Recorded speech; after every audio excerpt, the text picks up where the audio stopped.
Selamat malam pemirsa Indonesia Business Forum kembali hadir. Pak Jokowi marahnya karena semestinya pergerakan ekonomi ini yang didorong oleh usaha kecil menengah yang ada di Indonesia yang menyerap begitu banyak tenaga kerja mestinya bisa meningkatkan pertumbuhan ekonomi kita. Tetapi yang terjadi adalah konsumsi barang-barang produksi ini kalah dengan impor dari berbagai negara yang konon kabarnya dengan dalih produk kita masih belum bisa bersaing. Nah inilah yang kemudian membuat Presiden miris mengapa kita melakukannya padahal semestinya kita mendorong agar industri ini bisa berkembang karena kualitasnya pun dalam berbagai catatan ini sudah mampu bersaing.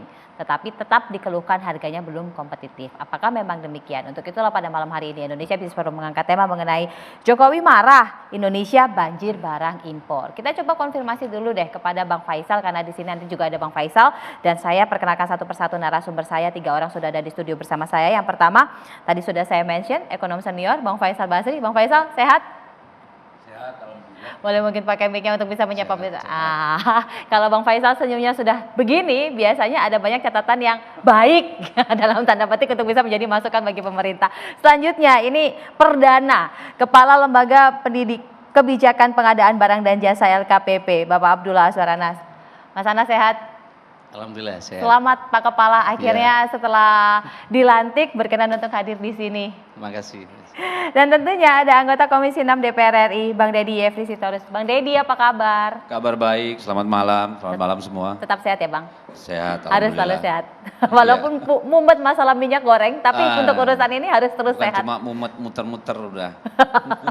Dan bergabung bersama kami Bapak Hanung Harimba Rahman, Deputi Kementerian Koperasi dan UKM. Pak Hanung, selamat malam. Selamat malam Mbak Brigita, Pak Azwar Anas, Pak Deddy, Pak Faisal, selamat malam. Malam. Pak Hanung sehat ya Pak?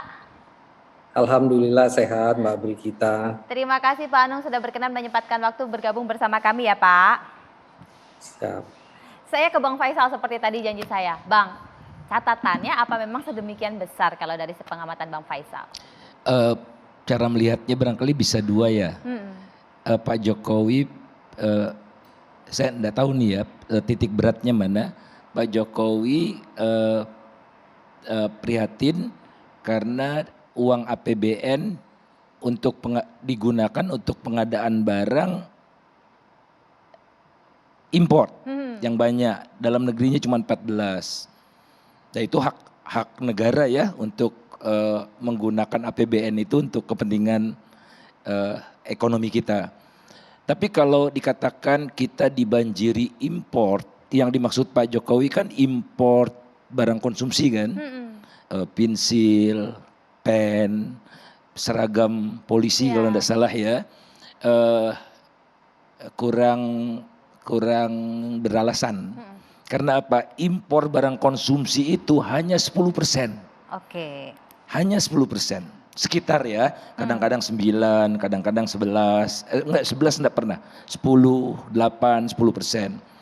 Nah kemudian 15% adalah barang modal. Oke. Jadi 10 tambah 15, 25, 75%-nya bahan baku. Oke. Bahan baku, jadi komponen, macam-macam lah ya, pokoknya bahan baku.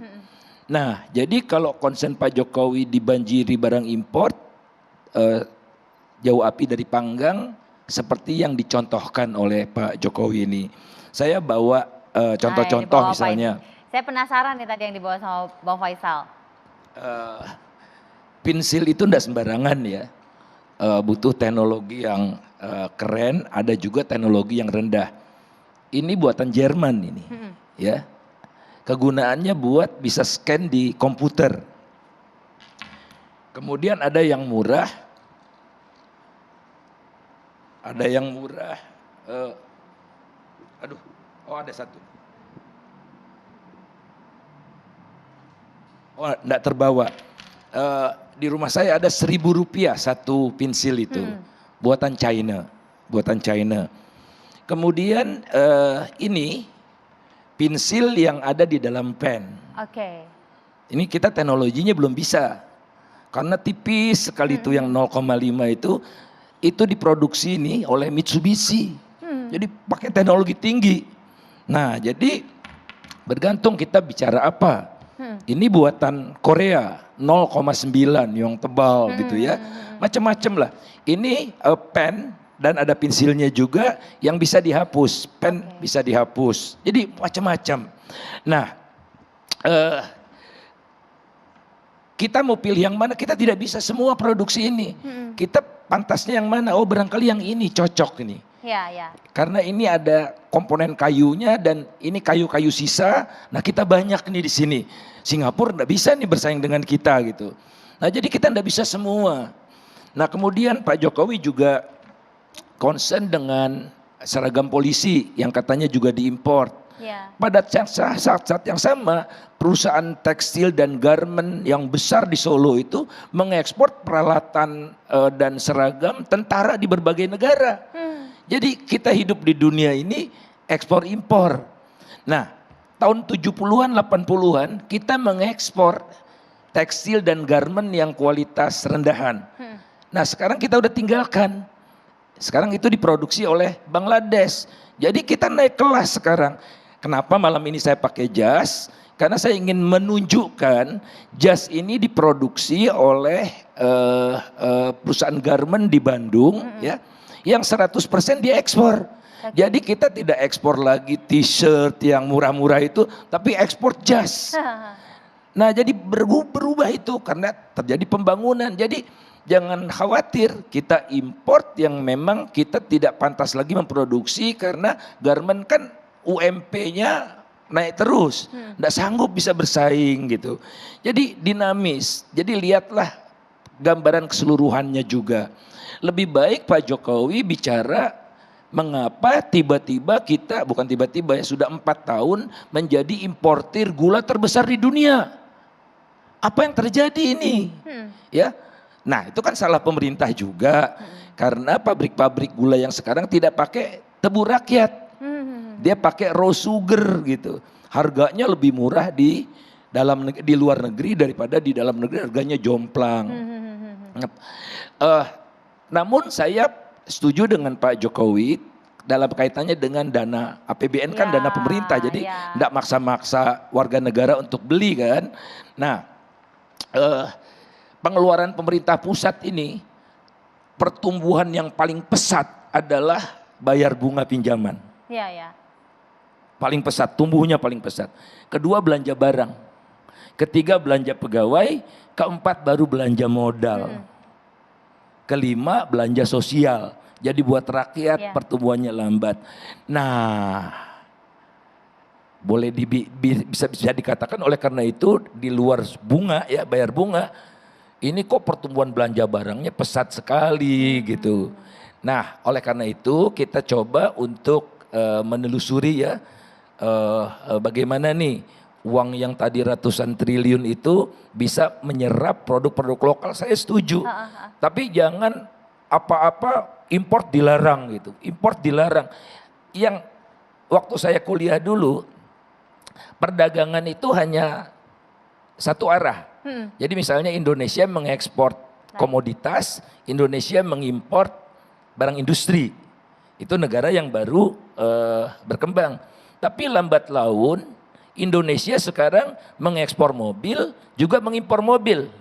Mengekspor pasta gigi, tapi mengimpor pasta gigi. Namanya perdagangan intra-industri. Itulah sumber kemakmuran tambahan dan semakin mempercepat rakyatnya sejahtera kalau yang diperdagangkan adalah barang-barang yang serupa, mirip. Saya ingin beri contoh satu lagi. Oke, kita jangan mimpilah memproduksi apa nih, flash disk ya, memproduksi flash disk seperti ini. Tapi insya Allah kita bisa memproduksi flash disk dengan casingnya aja. Jadi flash disknya dari Korea, dari Taiwan, tapi datang ke Indonesia kita bikin casing pakai kayu Indonesia, kayunya kayu cendana yang wangi. Jadi flash disk wangi nggak ada di dunia. Kemudian ditambah lagi dengan flash disk ini dibuatkan motif batik, motif tenun, itu baru keren. Jadi kita memanfaatkan potensi terbaik yang kita punya. Nah, sehingga Indonesia juga bisa Ekspor. beli ini tapi juga mengekspor flash disk yang sama tapi udah kandungan Indonesianya. Itu yang saya harapkan. Terakhir yang ingin saya sampaikan, untuk mengembangkan ini semua gagasan Pak Jokowi ini, industrinya harus maju. Nah, dalam semasa era Pak Jokowi selalu setiap tahun pertumbuhan industri lebih rendah dari PDB-nya. Oke. Jadi terjadi gejala dini deindustrialisasi gitu. Karena semua ini industri kan. Oke. Nah kemudian yang kedua,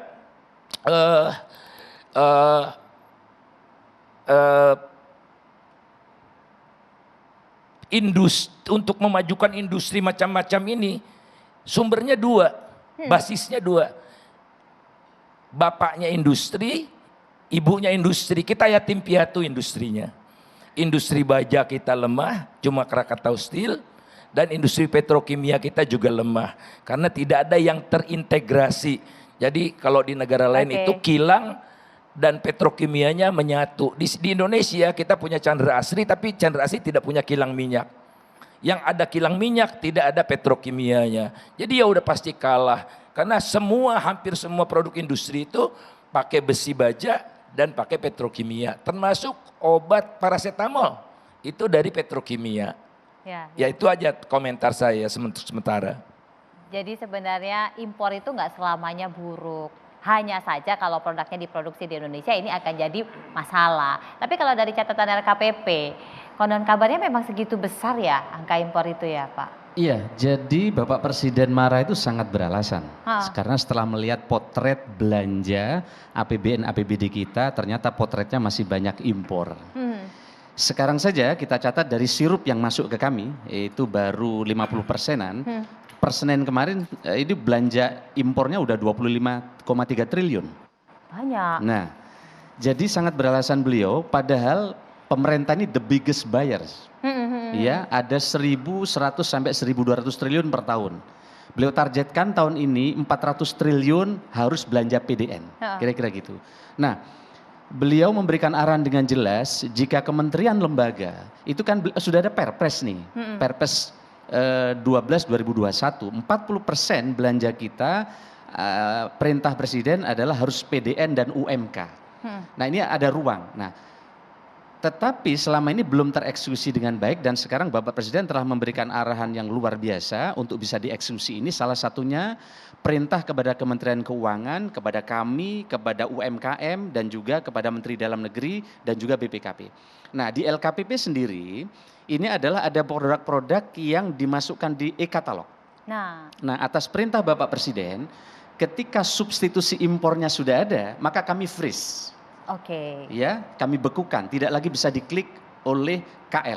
Contoh misalnya, belum lama ini kami freeze kurang lebih 4.900 produk. Banyak sekali.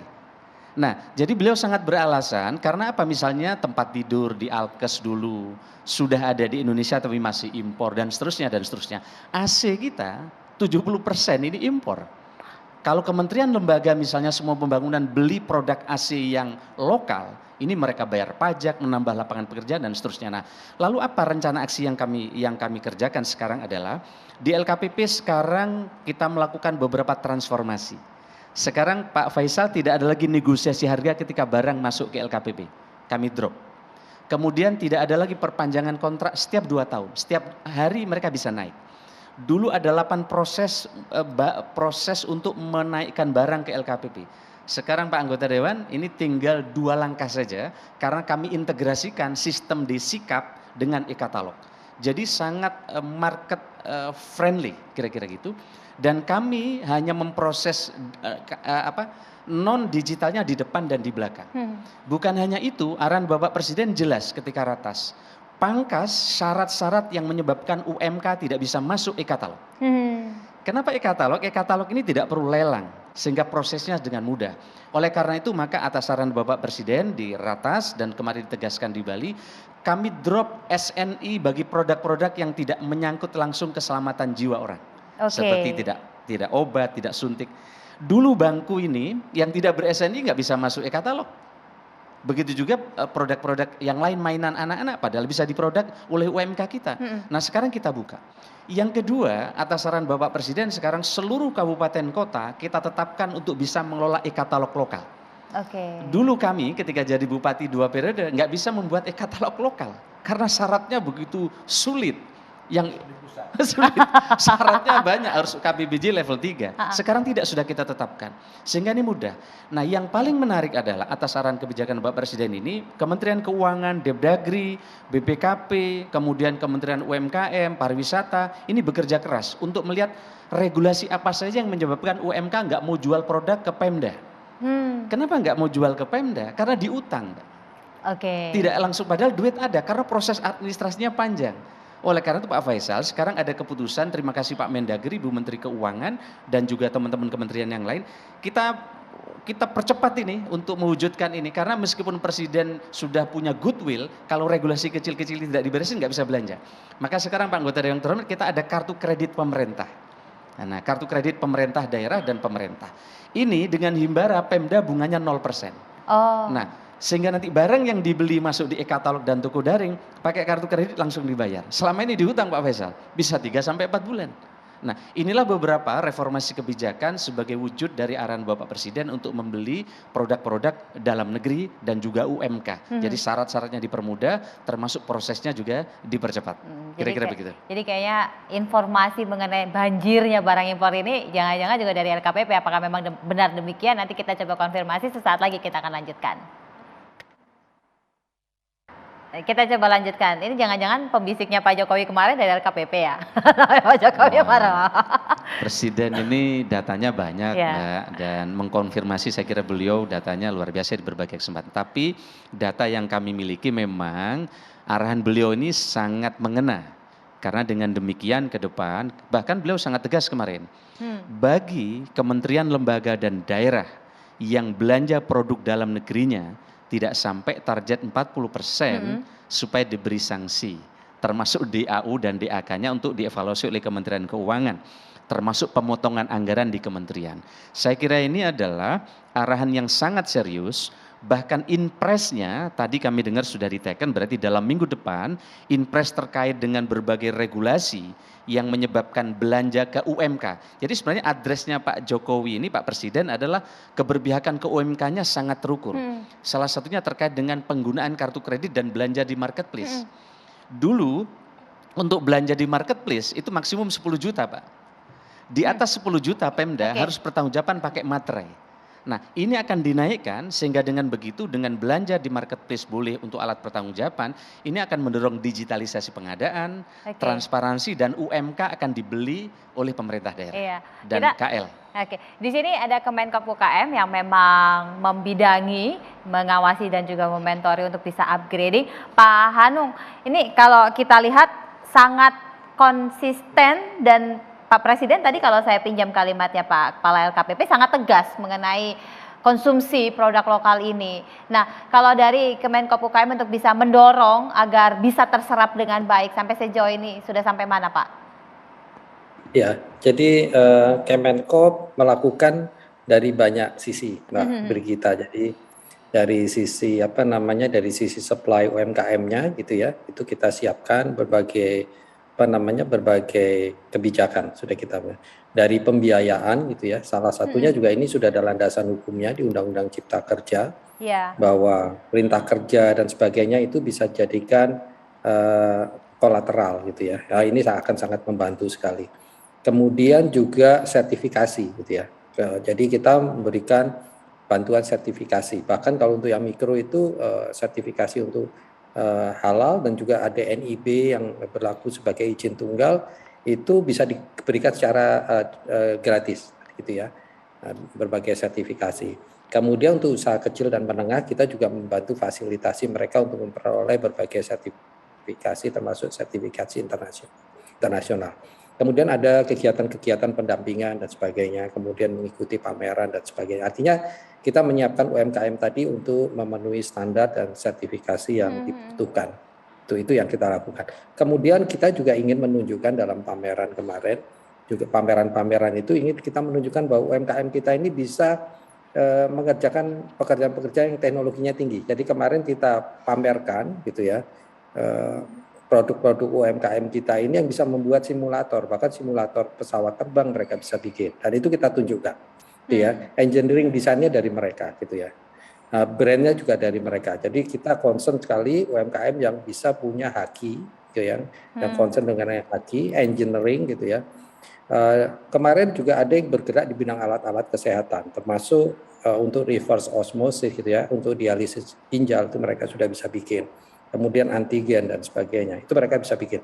Nah itu kita tampilkan kemarin. Jadi untuk meyakinkan kepada kementerian dan lembaga bahwa UMKM kita ini mampu teknologi-teknologi yang tinggi itu mereka bisa kuasai. Nah mereka hanya butuh kesempatan untuk diberi ruang untuk untuk digunakan produknya gitu ya. Jadi kemarin kita pamerkan. Jadi kita juga pameran-pameran yang kita lakukan itu salah satunya untuk meyakinkan kepada publik bahwa UMKM kita ini bisa bikin. Jadi salah satunya kemarin mereka bisa bikin alat simulator untuk bedah gitu ya. Ada yang bisa membuat alat untuk ROV gitu ya, untuk alat semacam robot untuk eksplorasi bawah laut gitu ya. Itu skala menengah, industri menengah gitu ya. Nah, UMKM kita ini cukup mampu lah gitu ya untuk mengerjakan beberapa pekerjaan-pekerjaan yang saat ini diberikan kepada pihak-pihak ketiga. Jadi kita terus mengembangkan mereka. Nah, kita ingin membuat sebuah sistem, Mbak. Jadi tentunya dan sistem yang terlembaga gitu ya, bahwa setelah kita kemarin ditugaskan kalau Pak Anas dari sisi supply-nya menjamin bahwa UMKM itu produknya akan dibeli, kita akan membangun dari sisi di supply-nya kita. Jadi kita menyiapkan UMKM kita untuk bisa masuk itu. Itu yang kita lakukan, Mbak Brigit. Termasuk pembiayaan. Ya itu, kalau dari sisi pembiayaan yang membuat agar bisa berproduksi dalam jumlah besar sesuai dengan kebutuhan, apa yang kemudian Kemenkop upayakan, Pak?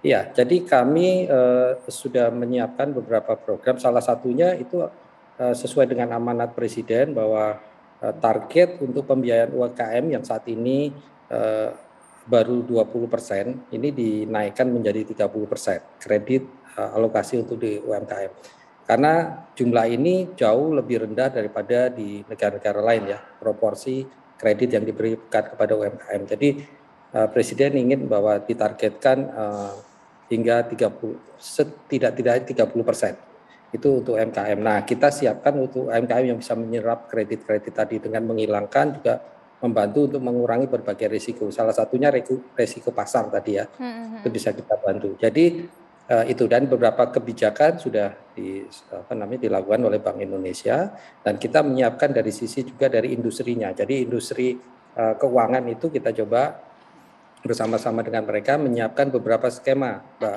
Brigida, agar tadi UMKM kita bisa lebih cepat gitu ya.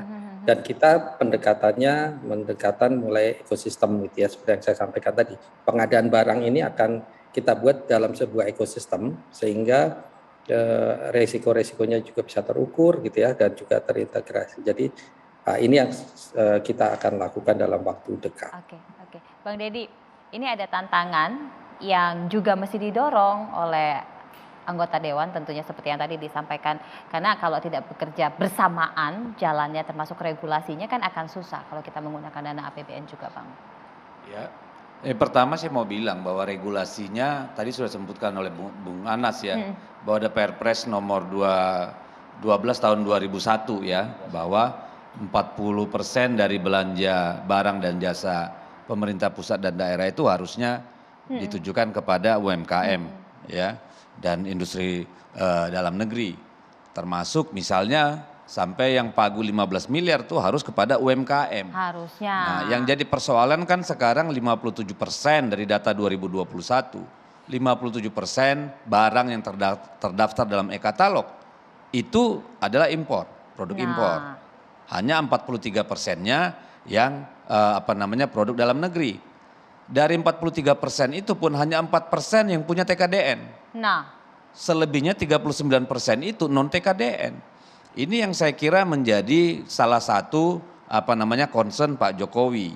Jadi bukan soal sekedar membangun masalah importasinya, tetapi akhirnya APBN itu tidak dinikmati oleh rakyat. Itu yang menjadi dasar persoalannya kalau menurut kami, ya, bukan sekedar soal impornya aja. Karena kalau kita mau bicara jujur memang, misalnya ini seolah-olah menjadi narasi yang anti impor, salah, bukan ke sana. Karena realitanya kita memang harus mengimpor. Karena tidak semua barang kita bisa produksi. Yang kedua, tidak semua kita punya barang substitusinya. Kan gitu. Yang ketiga, belum tentu kita produksi pun harganya lebih murah. Nah, kan ini problem. Itu bicara kita soal ekosistem industri secara keseluruhan. Ya, tadi Bang Faisal bicara tentang the mother of industry. Itu kan ada besi, baja, ya, dan petrokimia. Nah, walaupun pemerintah sudah mengarah ke sana di sektor petrokimia sebenarnya sudah ke sana. Tetapi di baja kita ini ya ampun-ampun deh. Ya. Dulu Bung Karno mendirikan Krakatau Steel itu kan ke sana arahnya. Tahu nggak berapa besar uang yang keluar dari kita gara-gara baja mobil itu aja. Itu gedenya nggak karu-karuan. Tapi Krakatau Steel tidak memproduksi itu. Malah dulu dia investasi di blast furnace yang terbukti ngawur dan jadi masalah sampai hari ini dan nyaris bikin bangkrut Krakatau Steel, nyaris. Ya. Nah ini kan problem mendasar kita. Tetapi lebih dari situ juga saya mau katakan begini. Selama ini juga kementerian itu, ya, pemerintah lah saya katakan, bukan kementerian. Ini memang sudah punya tradisi panjang kong kali kong dengan importir. Ini terus terang saja saya katakan, ya. Apalagi yang dia banyak barang-barang. Saya mau ambil contoh aja. Harusnya dari Covid, ya, industri kita ini mendapat keuntungan. Tapi ya jarum suntiknya dari mana? Cool box-nya dari mana? Itu kalau industri dalam negeri mau masuk e-katalognya Kementerian Kesehatan, itu ampun-ampun, jangan harap bisa masuk. Hal yang sama terjadi di BUMN. Begitu juga. Jadi ada persoalan di situ, memang ada pemburu rente, saya harus katakan itu ada pemburu rente di sana yang menjaga kepentingan-kepentingan itu. Tapi di sisi lain juga ada persoalan, karena barang substitusinya belum banyak, harganya belum kompetitif, akhirnya mereka memilih yang produk luar yang memang lebih murah. Kenapa? Kalau dia ambil yang lebih mahal, ya nanti diperiksa polisi, KPK dan jaksa.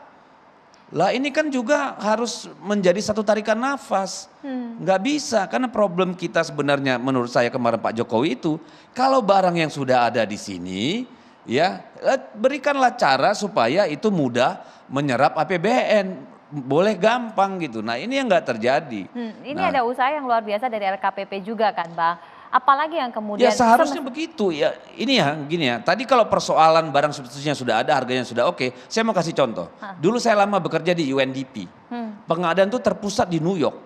Ya, kita mau beli meja kursi itu harus lewat New York. Tetapi kita hanya duduk di sini, lihat vendor list, kasih quotation ke mereka. Mereka kembali, kita putuskan. Tinggal soal selera. Karena soal harga pasti sudah kompetitif. Ya, itu resume kita kirim ke New York. Hanya hitungan jam kembali. Di kita ini pengadaan barang dan jasa, itu ada lubang hitam. Ini problem, makanya dari dulu, waktu Pak Agus yang dulu ketua KPK, waktu Pak Jokowi menang pertama, kita pernah mendiskusikan ini. Saya bilang alangkah enaknya, kalau pemerintah ini punya otoritas tunggal, badan tunggal sekarang LKPP ya. Karena waktu itu masih sedikit yang melalui LKPP Mas Anas ya. Kalau semua ada di sana ya, pengawasan KPK pun lebih enak.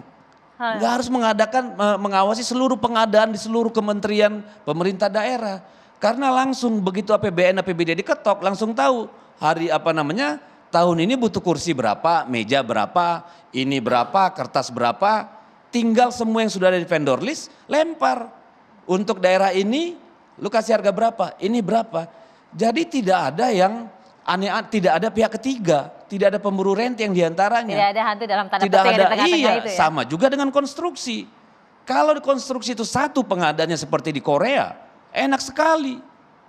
Iya kan? Tinggal kita punya vendor list gitu ya. Kalau ada proyek di sana, Kita sudah tahu siapa aja yang kompeten, punya kompetensi dasar, tinggal bilang mau bangun ini, lu berapa harganya?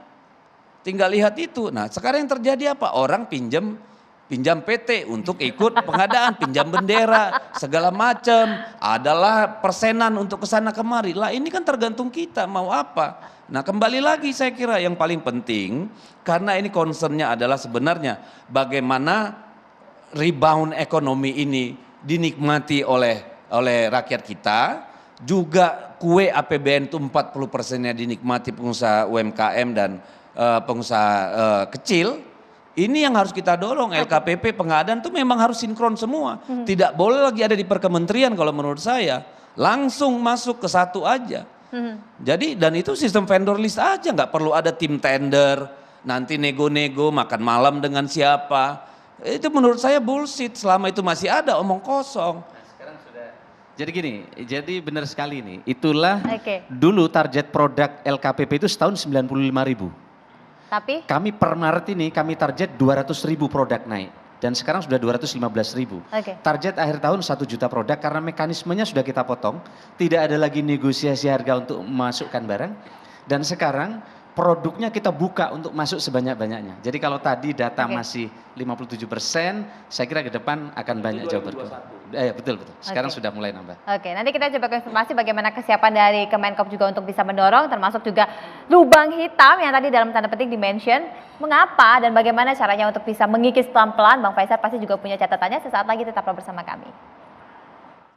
Ada Rente di sana yang sebenarnya tadi di awal sudah di-mention, sudah dipangkas. Nah Bang Faisal, apalagi yang harus dilakukan supaya ini bisa terrealisasi dengan baik dan hantu-hantu dalam tanda petik yang kemudian memanfaatkan keuntungan sehingga membuat pengusaha lokal ini tidak bisa menjadi raja, bisa ya terkikis pelan-pelan. Silakan Bang Faisal, mungkin bisa pakai mic-nya Bang Faisal.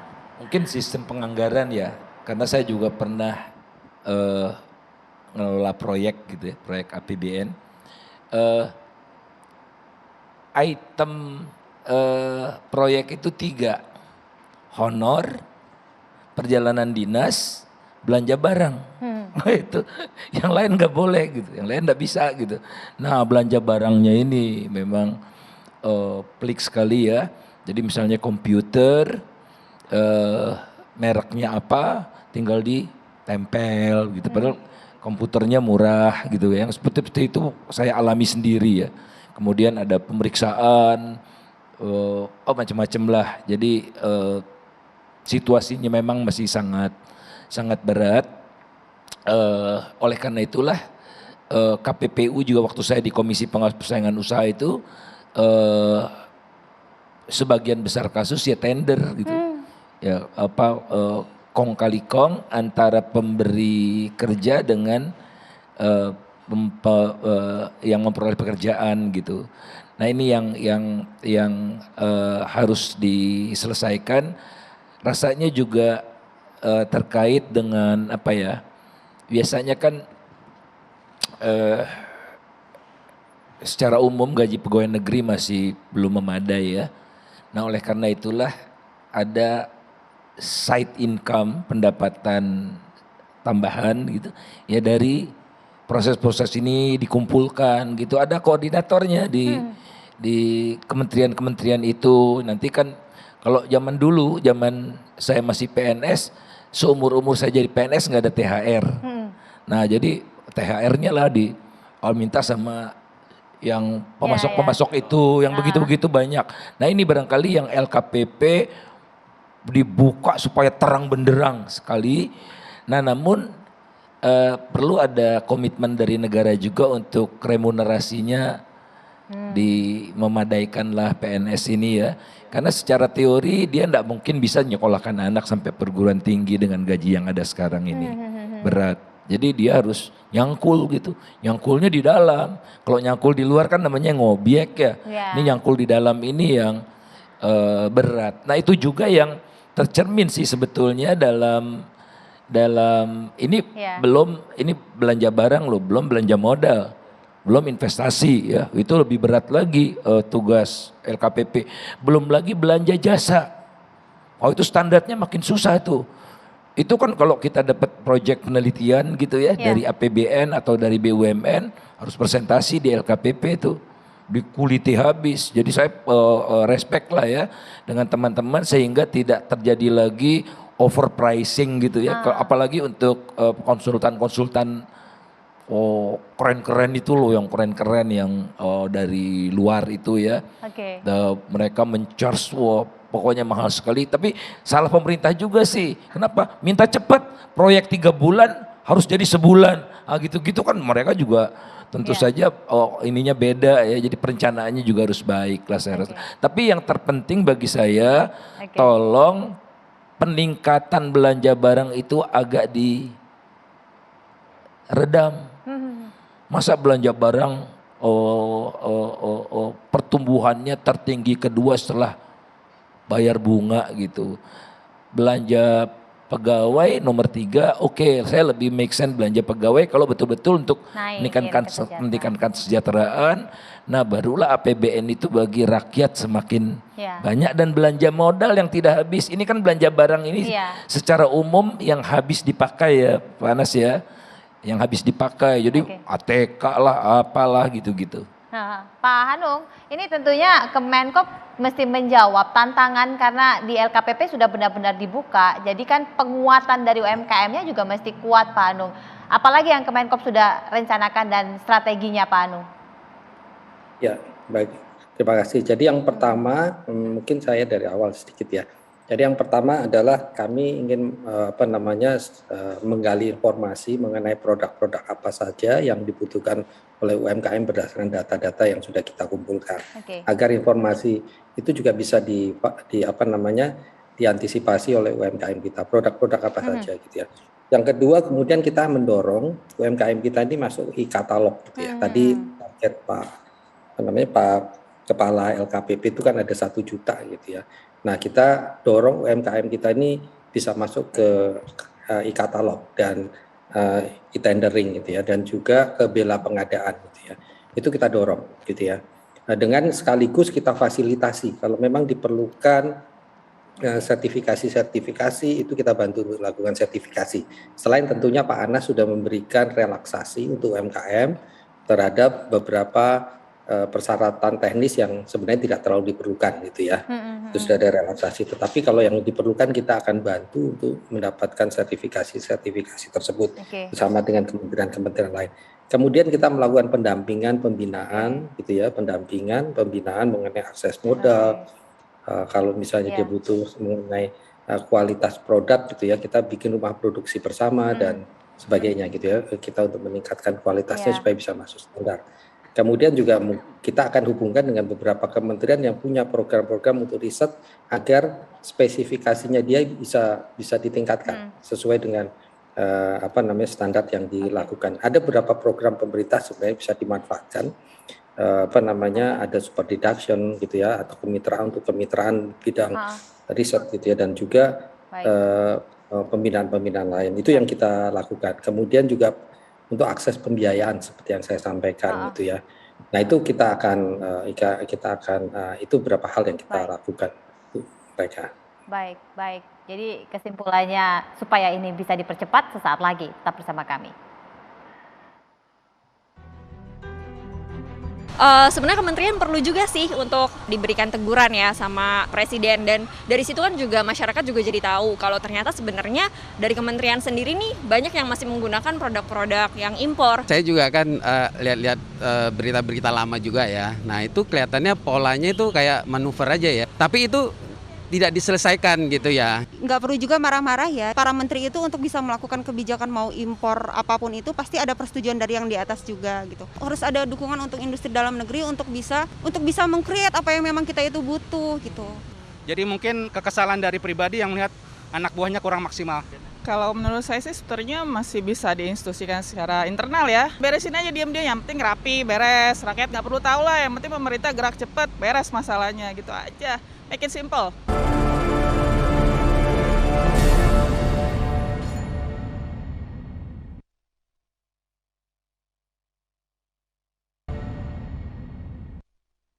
Kita minta closing statement dari dua narasumber lainnya, Bang Deddy. Jadi ke depan yang mesti segera dilakukan. Ya, pertama karena ini bicara lebih banyak kepada APBN ya, supaya dinikmati oleh usaha kecil, ya, dan apa namanya, ya mikro juga lah kalau bisa ya, tapi mungkin mikro sulit. Ini ya harus benar-benar komitmennya, ya. Ini perbaikannya tentu kalau menurut saya adalah dengan sistem, ya. Sistem ini LKPP dengan e-katalog, e-bidding segala macam itu memang harus diperkuat, walaupun tetap ada peluang-peluang untuk penyimpangan, ya. Tapi itu paling tidak bisa diminimalkan. paling tidak kan? dengan itu lebih ini daripada hanya bersifat himbauan atau perintah. Karena kita berhadapan dengan manusia yang memang manusia Indonesia itu suka jalan pintas dan suka pengen cepet kan gitu. Nah kalau ini sudah diberesin ya mudah-mudahan.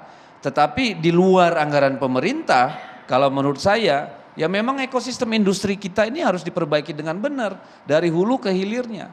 Karena semakin hari kita ini bukannya semakin produktif, semakin memproduksi, ya makin banyak konsumsi. Ya, jadi itu kan tidak memberi manfaat yang besar. Bukan kita menolak impor atau barang luar negeri, tetapi kan kita harus men-trigger terus-menerus supaya memang kita bisa mendapatkan keuntungan besar sebesar-besarnya. KPP silahkan Ya, terakhir. terima kasih. Jadi Bapak Presiden kemarin marah itu satu paket dengan instruksi beliau agar APBN APBD kita dibelanjakan untuk UMK. Dan saya barusan dapat kiriman hari sudah keluar Inpres nomor 2 tahun 2022. Ini sebenarnya dalam rangka Bangga Buatan Indonesia yang pembinanya Pak Menko Marves. Nah ini jelas sekali instruksi kepada para bupati dan wali kota agar 40% itu untuk UMK. Usaha mikro, kecil dan koperasi, bukan menengah.